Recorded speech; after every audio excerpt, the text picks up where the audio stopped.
Olá, seja bem-vindo ao podcast Giro Pillbox, espaço onde a gente conecta arquitetura, design, tendências. Eu sou a Carol Scofro, jornalista especializada em arquitetura e design, e hoje eu estou aqui ao lado da Ila Rossetti, Bom que dia, é... Carol. Bom Mais um dia! episódio juntas aqui nesse nosso projeto. Muito feliz de estar por aqui. Hoje nós temos convidadas Extremamente ilustres e de especiais. peso, muito especial para nós. Bom dia, meninas. Bom Bom dia a dia. todos. Bom dia a vocês que nos escutam e nos enxergam. A gente está aqui nesse nosso projeto muito felizes, né? Porque a gente tem visto papos muito legais e muito importantes para a nossa área. Papos descontraídos, leves, mas que traz aí, né, muita informação e um aporte muito interessante através dos convidados que a gente está recebendo aqui no nosso podcast. Hoje a gente tem a Sueli, que é a minha parceira, somos sócias, parceiras de longa data, e a Lili também, que nós acompanhamos muito, né, o trabalho dela. A gente está muito feliz de vocês terem aceito o nosso convite. E aí eu gostaria que vocês se apresentassem. A de fora primeiro, Por favor. Aí antes, por favor, deixa eu me corrigir, não corrigir, na verdade, mas acrescentar que a Sueli é nossa co-diretora aqui no podcast, isso é muito importante para a gente. Ela faz uma curadoria também ao nosso lado, e nós temos a parceria criativa da Belas Artes, que também é muito importante para nós, forma mentes criativas, e esses insights que a gente traz aqui no podcast, isso tudo é uma soma muito grande. Agora sim. Com certeza. Bom, olá meninas, olá para todos. É um prazer enorme estar aqui com vocês. Meu nome é Lili Ted, eu sou diretora do Edelcorte South, eu represento o estúdio Edelcorte aqui no Brasil e nos países vizinhos, e trabalho com a Lia Edelcorte, que é uma trend forecaster, acho que conhecida no mundo afora, né? E vai ser um prazer falar com vocês e estar aqui contando um pouco dos projetos. Eu trago livros de tendência de Paris, de lifestyle, uma vez por ano, e crio alguns projetos com ela, alguns livros. Criei 3 Blooms: Bloom Brasil Saboroso, Bloom Fé, Bloom A Terra Chama. Depois a gente lançou em 2022 o Proud South, que era todo voltado para moda, mostrando a emancipação dos países do Sul. E agora a gente está prestes a lançar em Milão, na Design Week, o Proud South Craft. Bom dia, obrigada pelo convite. Ainda bem que a gente vai estar lá em Milão para ver de perto. Estamos de perto, conferir. Por favor. Eu sou Sueli Garcia e estou com as meninas nesse projeto que eu acho que tem tudo a ver com a gente, né? A gente curte pra caramba tentar ficar uns passos à frente das coisas que estão acontecendo, né? E eu tô na minha casa, Belas Artes é minha casa, né? Eu sou cria da casa, e aqui é um laboratório bem importante que nos permite fazer exatamente esse podcast aqui, né, nas instalações, e é uma instituição super aberta. Eu já estou aqui há 28 anos, e isso permite que eu consiga me aprofundar em pesquisas, que eu acho que é um campo que eu curto muito e que acaba refletindo, né, a questão de construção de repertório, né, que acaba impactando bastante quando a gente quer tratar de processos que quer olhar o futuro, né, que é o que a gente vai conversar hoje, né? Acho que é isso. Exato. E as duas são, assim, grandes nomes e inspirações para a gente em relação ao estudo de tendências, ao olhar para frente mesmo, como vocês disseram. E eu queria começar essa conversa situando um pouco como as tendências, que, enfim, esse nome acabou ficando até mal utilizado no mercado, né? De alguma forma, né? Mas como vocês situam a palavra tendência, enfim, e como é que ela ajuda no enriquecimento de repertório, enfim, como olhar para isso ajuda o profissional. A gente está falando aqui sempre para profissionais, designers de interiores, arquitetos, estudantes dessas duas áreas. Enfim, o que são as tendências de fato? Quer começar? Posso começar? Bom, o nosso estúdio ele é completamente baseado na intuição e na observação. Enquanto outros birros de tendência utilizam de datas, números, pesquisas, a gente vai num caminho completamente contrário e observa o caminhar da sociedade. Então, não dá para você separar o que está acontecendo no momento político, o que acontece com o aquecimento global, com o comportamento do consumidor, de uma pessoa normal que tem suas necessidades no vestir e no morar.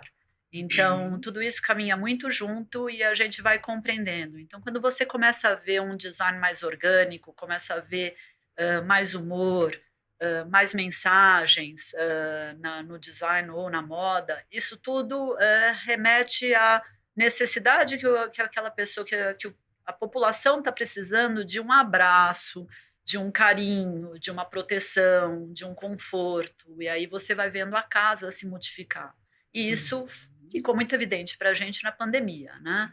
Mas essa modificação, esse caminhar da casa, do viver, vem existindo de acordo com tudo que vai surgindo, desde a internet, você poder viver um trabalho mais que não é todo dia no local físico, você trabalhar online, tudo isso muda como você precisa da sua moradia. Você querer que a sua moradia seja mais uma galeria de arte ou um lugar espiritualizado, que aquele banheiro seja o lugar que é o seu spa. Então, assim, talvez você queira um banheiro um pouco mais calmo, com cores mais tranquilas e não um branco de laboratório mais. Você vai entendendo justamente por essa necessidade e esse conforto que o ser humano busca em encontrar-se melhor com si mesmo, eu acho. Você, Su. Como professora, inicialmente, tenho o desafio de montar uma metodologia. Como é que eu vou falar de tendência, macro tendência para o aluno, né? E desde que a gente foi estruturando, eu e a Ila, a gente concluiu que precisava de uma trilha para poder falar com eles. A intuição, eu concordo plenamente, ela é super importante. Mas para o aluno que está começando, até ele descobrir a intuição... Até ele criar um repertório, né? Exato. Para que filtre pela intuição, para ele conseguir fazer conexões, né? Então, esse é um exercício bem importante que ajudou a gente a formalizar um percurso quando a gente desenvolve as nossas tendências, né? A macro e...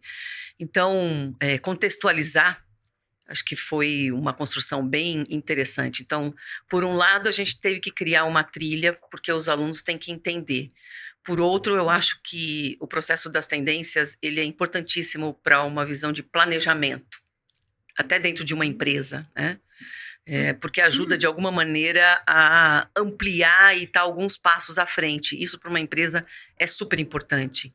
E depois, na questão da intuição, que a Lili falou, a coisa de perceber o estranho, o inusitado, aquilo que está entrando por um caminho que as pessoas estão começando a frequentar, que ainda não é aceito por tantas pessoas, mas que você vê já vislumbrando de alguma maneira um traço de fantasia, uma casa mais divertida, né?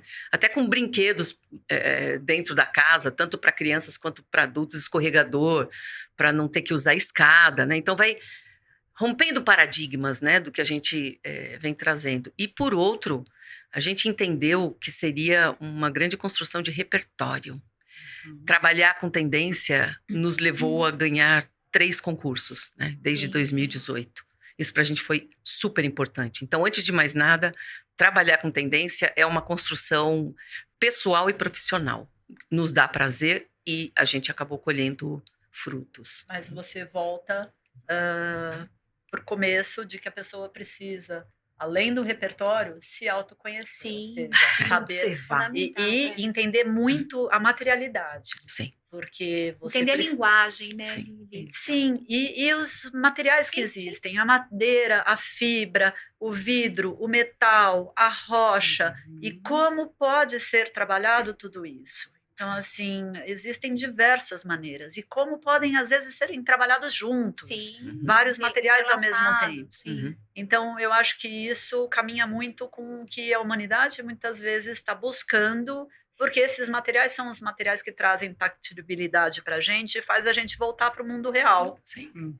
Faz a gente entender que a gente não está na nuvem literal Que a gente não vive da de internet. conceito, mas que a Sim. gente vive de fisicidade, né? E vem o conforto. E vem o conforto. E acho bem legal, a gente ontem entrevistou o Rogério da Pinterest, e eles também criam um caderno de tendência, e ele colocou um outro processo, né, Exato.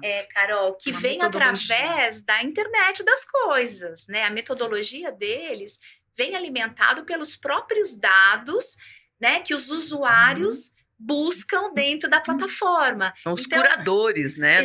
Então é muito interessante a gente perceber, né, que existem várias formas de fazer, né? E isso é muito rico, né, nessa ideia de criar. Na verdade, não é criar tendências, né, mas é de identificar tendências, né? Eu imagino. A gente tem um livro de tendência de lifestyle que a gente lançou anos atrás que se chama Animismo.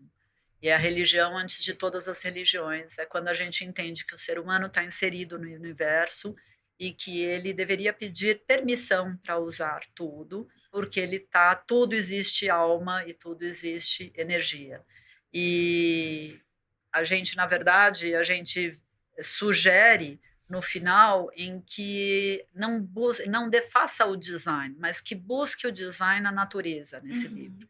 Porque se você olhar, a natureza mesmo já é um design perfeito. Da resposta, né? Da resposta para praticamente tudo. Sim. Bom, e voltando ao assunto de tendências puramente ditas, a gente tem uma confusão muito grande também sobre macro tendências, micro tendências, modismos também. E eu queria saber o que... Seria legal o que cada uma entende Exato, disso. porque vocês trabalham com isso de uma forma muito mais profunda, muito mais profissional do que a gente vê, inclusive na mídia, na qual eu atuo mesmo, mas as pessoas têm uma confusão muito grande.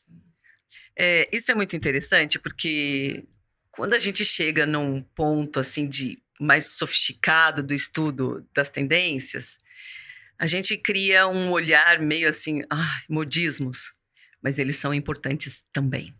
Olha. Eles são importantes também. E eles estão inseridos em estudos científicos.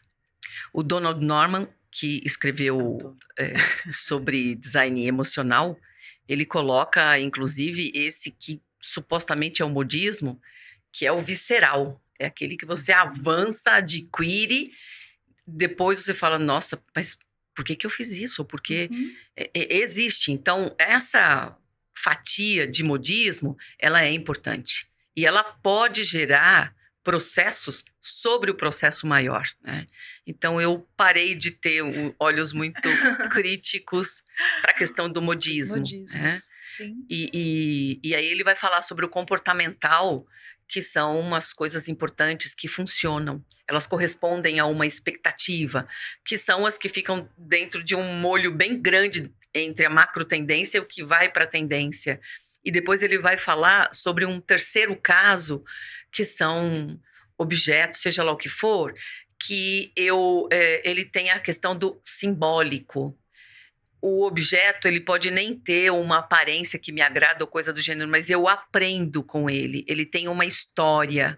E todas as pessoas que me rodeiam, elas aprendem quando eu mostro esse objeto. Então, ele tem um valor pelo significado dele, né? Então, a partir daí, eu comecei a repensar esses estágios. Mas essa poeira que fica rolando, que é o modismo... Que é um efêmero, né? Ele é importante. Ele é a ruptura das coisas tradicionais ou as coisas que vêm num ritmo. E nós somos mutantes, né? Sim. A coisa de tendência vem do italiano, tendere, que corresponde ao processo de mutação. Então, esse primeiro ímpeto, ele faz parte. Sim. E aí eu aceitei no meu coração também, que né, faz parte. Que é uma palavra aí que as pessoas falam, enfim. O que você fala sobre isso, Lili? Nos nossos livros de tendência, a gente tem diversos capítulos, e tem alguns capítulos que a gente tem a obrigação de mostrar tudo o que a gente vê que está acontecendo no mercado, mas claro que tem alguns que a gente mostra e a gente sugere que realmente o cliente tome cuidado e que ele saiba utilizar aquilo ou como uma tiragem pequena ou como um detalhe na decoração, mas não que se baseie completamente naquilo. Então, é uma forma de dar esse conhecimento todo ao cliente do lifestyle para entender tudo, e a gente vai dividindo, dependendo do livro, dividindo em materiais, e às vezes em cores, mas a gente pontua, porque elas existem e realmente o consumidor está alerta, a gente precisa mostrar que existe, mas a gente sabe que vai ser algo curto, provavelmente. Às vezes não, às vezes acontece e fica mais longo, mas é algo que a gente costuma sugerir e pontuar. E quando a gente vai para Milão, por exemplo, né, e eu observo anualmente isso, as pessoas voltam de lá, nossa, eu vi muito azul, nossa, eu vi muito poltrona desse jeito. Metal. Nossa. Tinha muito metal. Só metal. E onde situar essa fala, sabe? Para também as pessoas não falarem bobagem por aí. Acontece, você citou dois que realmente está acontecendo muito, né? O azulzinho, aquele azulzinho clarinho, que realmente ajuda muito em alguns momentos a trazer um ponto de luz naquele espaço, e o metal de diversas formas, né? Muitas vezes misturado, derretido com o escovado, com o polido, com o martelado. Então, assim, o que é interessante de ver é que essas diversas formas de serem usadas o metal, e de, às vezes, numa peça só, mostra essa liberdade e esse lado mais orgânico e esse lado mais solto e criativo que está acontecendo. Então, assim, para mim, essa é a grande graça dessa forma de retrabalhar. O porquê que, de repente, o metal ficou tão forte, é curioso entender isso, porque realmente é um material frio, né? Não é aquele que dá um conforto, mas provavelmente ele está do lado de uma madeira super rústica, de algo super quente, então ele faz um contraponto. Ele traz aí uma brincadeira para você não ficar só no super aquecido e rústico.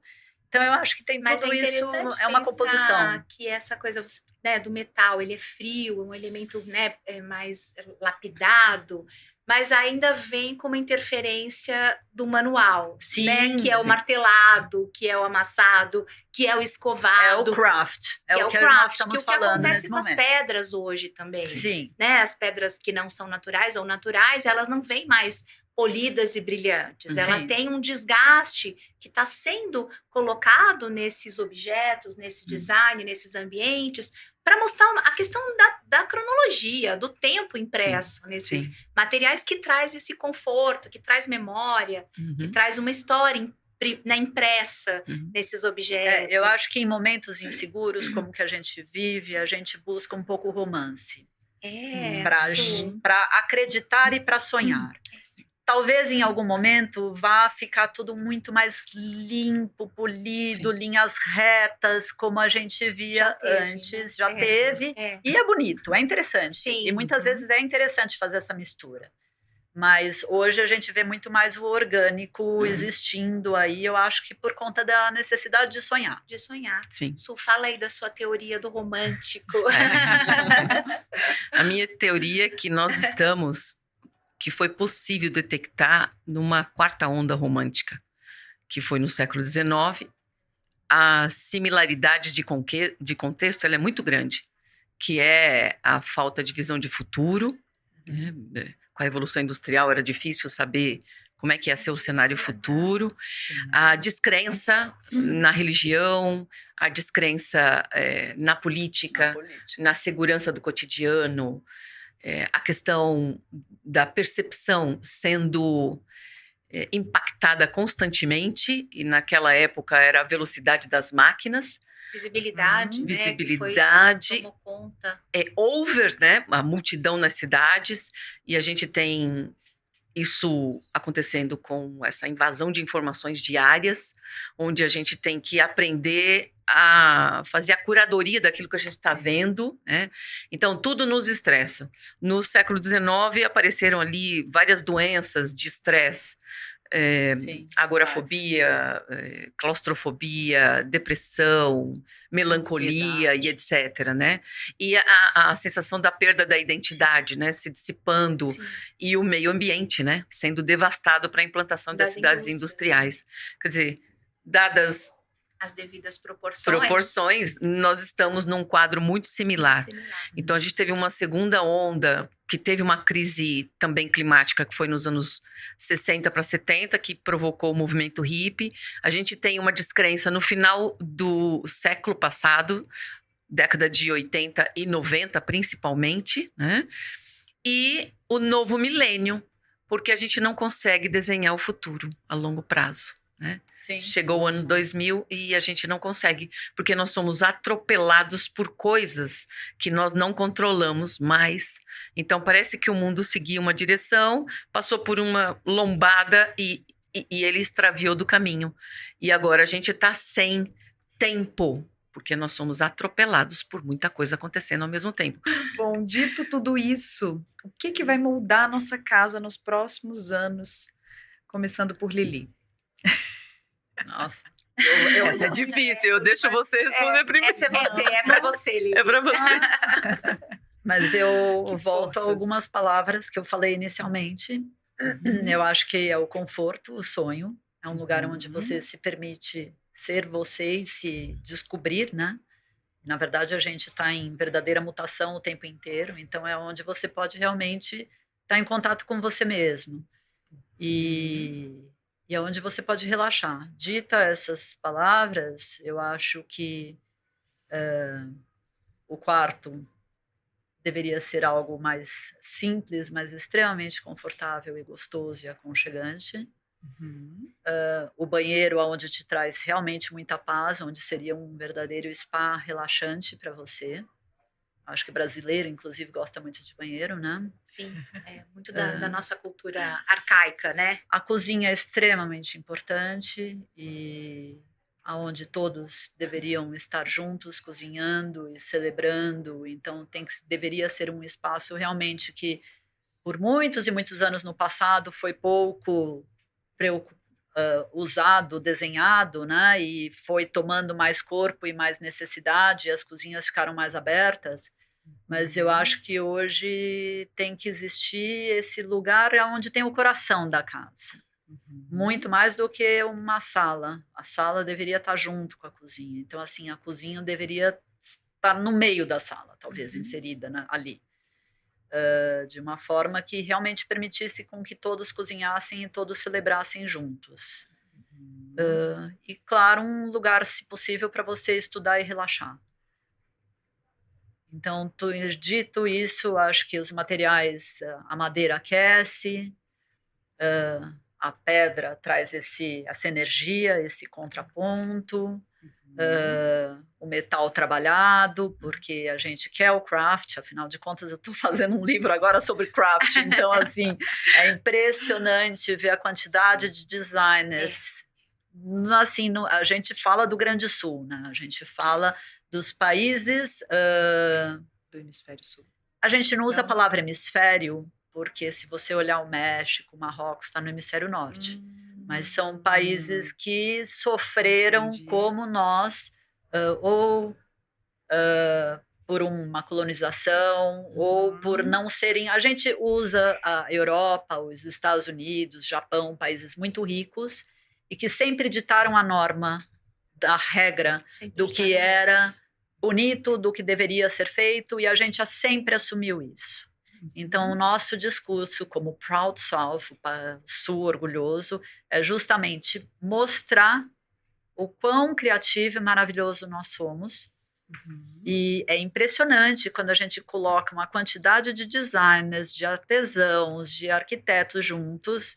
Você vê o movimento, a coisa, a emancipação, a coisa maravilhosa que a gente tem de criatividade e de força. E diversidade também. Diversidade. Né? E ali a Delcote fala, o Norte está cansado, o Norte precisa de vocês, o Norte precisa que vocês tragam, que seja o contrário, que olhe o mundo de baixo para cima. Então, assim, esse craft, eu acho que dentro da casa traz muita alegria e é muito importante.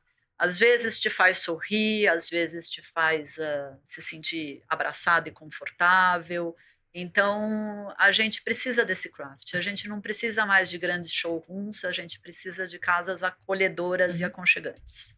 Nossa, é E verdade. isso está muito, muito próximo da questão, né, do romântico também, né? Totalmente. Totalmente, porque Totalmente, foi todo imagina. né, o Sim. movimento Arts and Crafts foi Sim. nesse momento. Acho que tem toda uma sinergia desse retorno e dessa volta Sim. por conta disso. A gente não quer mais só regras estabelecidas, mas a gente quer colocar o que somos também. Então, Sim. também tem aí uma tendência do maximalismo Sim. na moda, né? Tem uma volta por isso. Eu quero escolher o que eu quero, o que eu sou, o que eu gosto. Mas a né? gente tem uma baixa autoestima, a gente Muito sofre grande, muito grande. de achar que tem que seguir regras do Sim, norte sim. e a Sim. gente Até precisa hoje. parar de achar Sim. isso. Assim, E essa eventos confirmação importantes. do norte não tem que ter.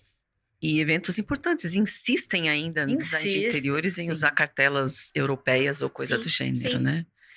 E eu e a Ilha, a gente está numa empreitada da vida, né? Que é escrever um livro sobre o DNA da Casa Brasileira. E não é a ambição de falar a Casa do Sudeste assim, não é isso. É trazer elementos que nos sensibilize o que vem a ser essa brasilidade, né? A gente não tem a ambição de fechar uma casa em cada, muito pelo contrário. E que vai ser um grande desafio nesse momento, né, pra gente. Mas eu penso que algumas coisas, elas já estão insistindo há quase uma década. Né? Esse disco está rodando a questão da saúde, bem-estar, né, conforto, que são novos desafios diante do discurso que sempre veio à frente, a questão da estética. A estética, ela já é um campo complexo, mas a gente usa ela como, né, esteticamente, ok, tudo bem, tá valendo. Mas a gente foi meio que atomizado, e nesse momento dessa fase romântica, é como se a gente quisesse juntar todos os nossos pedaços para encontrar minimamente uma unidade, né? Por isso que a gente fala que é multissensorial. E tantas disciplinas hoje tentando completar a ideia de quem é esse indivíduo tão complexo, né? Fenomenologia, gestalt, design sensorial, design sensível, né? Quantas disciplinas apareceram para entender a natureza humana, a neurociência, como é que eu me comporto, como é que o meu corpo se comporta. A gente é constituído de células inteligentes que estão além de nós. Todos os impactos que a gente sofre, elas vêm numa cadeia tentando diminuir para a gente não adoecer, e nós não temos controle sobre elas. Né? Mas você sabe que o belo cura, né? Cientificamente provado hoje em dia. o Ou belo- seja, nós estamos aqui falando de Sim. algo importante, porque Sim. assim, não é mais o fútil ou Não, o de jeito nenhum. Então, daí a complexidade desse belo. Ele não pode ser resumido mais por uma palavra, ele vem E ele agora. não pode ser imposto, né? Como Não, foi o no que é belo para mim não modernismo. necessariamente é belo para Exatamente, você. era Sim. um belo. Se não fosse aquele belo, com aquelas Sim. regras todas estabelecidas, não era belo, Sim. né?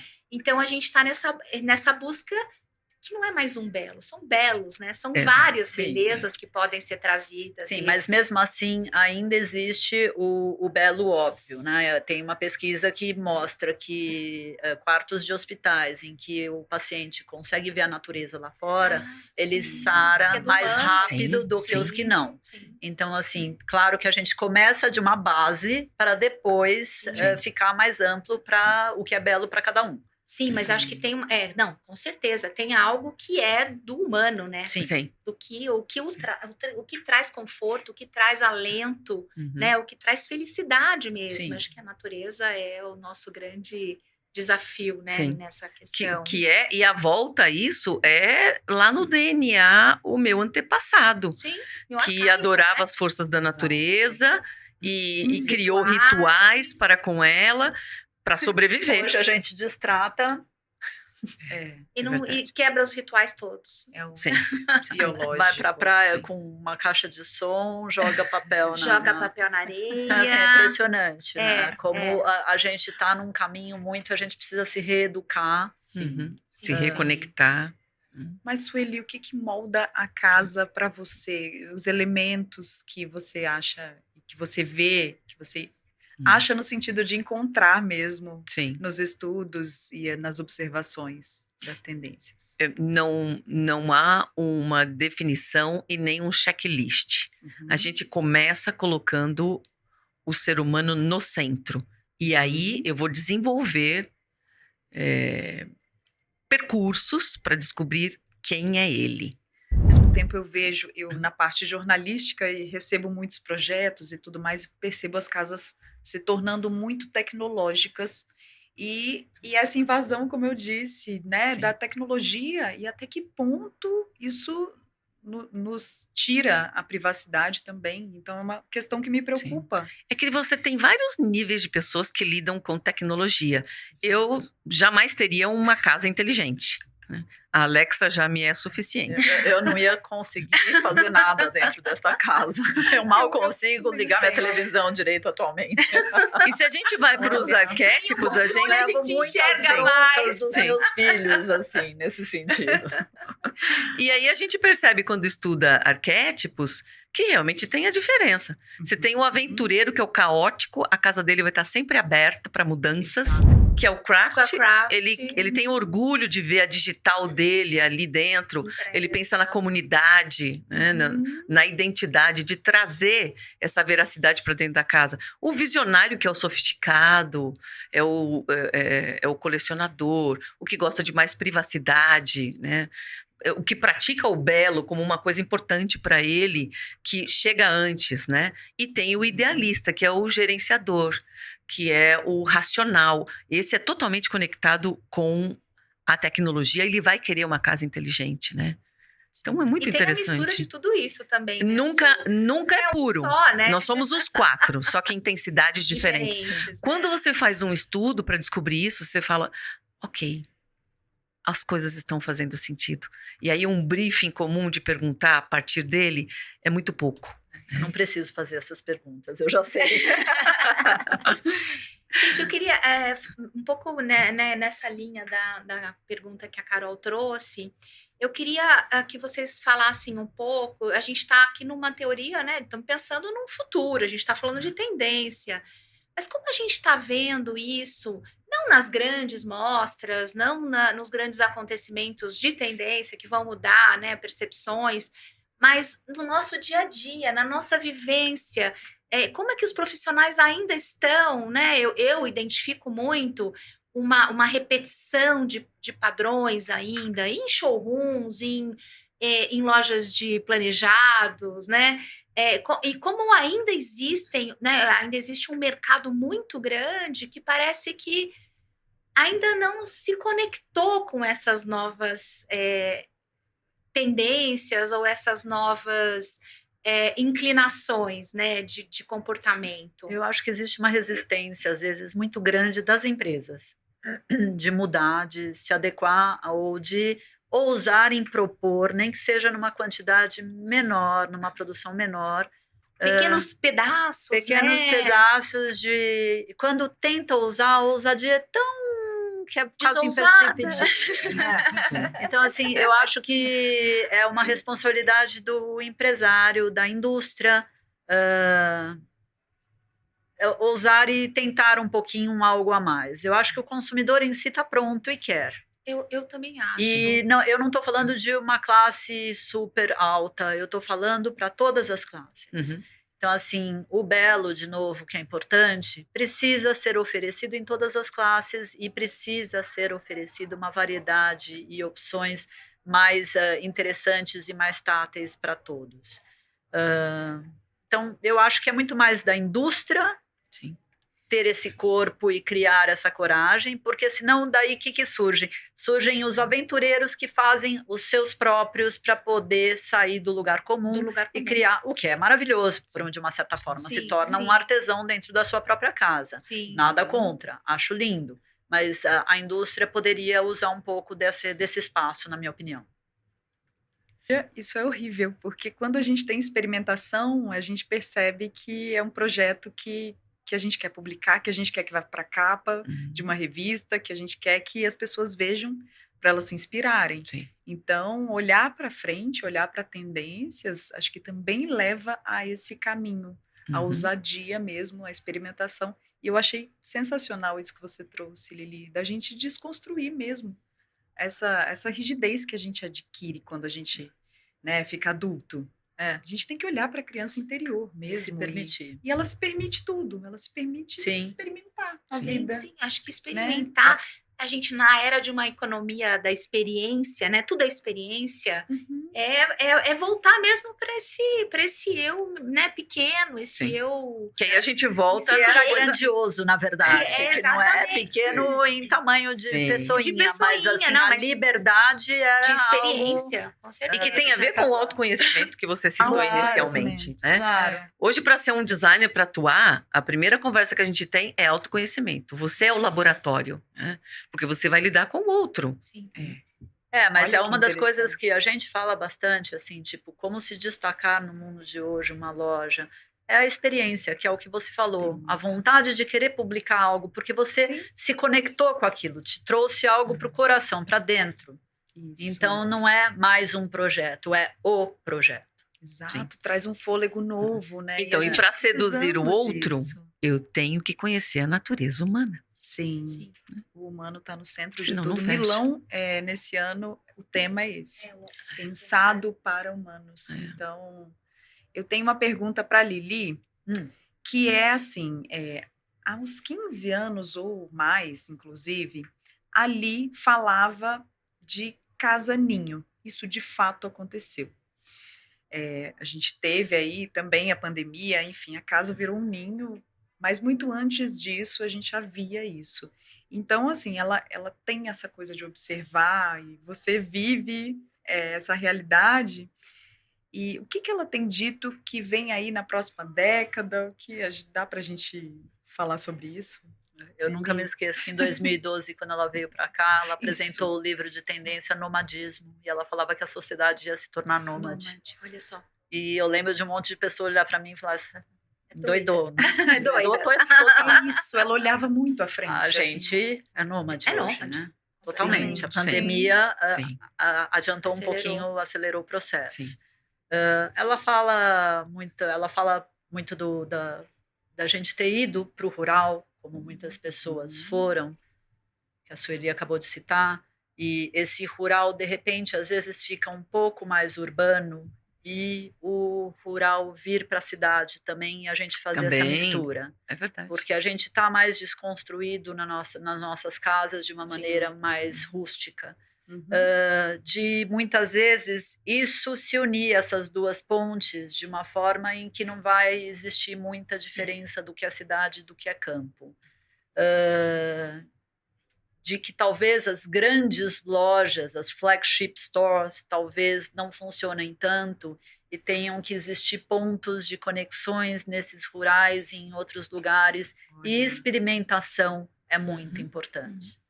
Então, eu acho que vai indo para um lugar onde tudo vai se tornar mais conjunto, mais unido, mas sem... Entrelaçado. Entrelaçado. Né? Esses dois polos vão se conectar mais Mas eu acho que, facilmente. sem dúvida, de uma forma mais importante com relação a essa busca interior aí, que a gente se perdeu. Sim. Claramente, a gente precisa de se reconectar, tanto a comunidade.